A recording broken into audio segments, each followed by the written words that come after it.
Pneumàtic Soler. Reparació i venda de pneumàtics, equilibrats, alineats i mecànica ràpida, canvis d'oli i revisions. Ara també servei per a motocicletes, situats a la plaça Esport sense número de Sant Andreu de la Barca, al costat del poliesportiu 11 de setembre. Qualitat i servei per una conducció segura. El segon dia de la Festa del Roser ha començat amb la segona edició del Saló del Manga i el Còmic a la nau 1 de Can Oliveras. No, está muy bien. Es una nave grande que puede dar mucho de sí y bueno, pues es un evento joven pero prometedor. Organitzat per Comerç Amic, fins la fira han arribat personatges de tot arreu, artistes, tallers, mostres i activitats per totes les edats.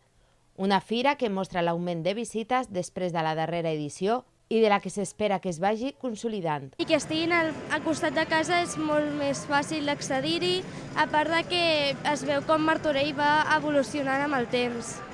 Després el vermut de Llucia Ferrer, als Jardins del Progrés, on l'equip radiofònic s'ha reunit amb un centenar de persones per escoltar l'actriu Natàlia Sánchez, l'emprenedor Pere Flores i l'alcalde Xavier Fonollosa, que ha parlat de les festes del Roser i els seus orígens.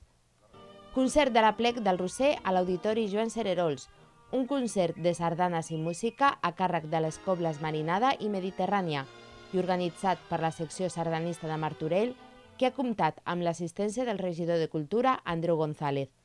I al vespre la canalla ha sortit per celebrar el correfoc infantil al passeig del Quarter.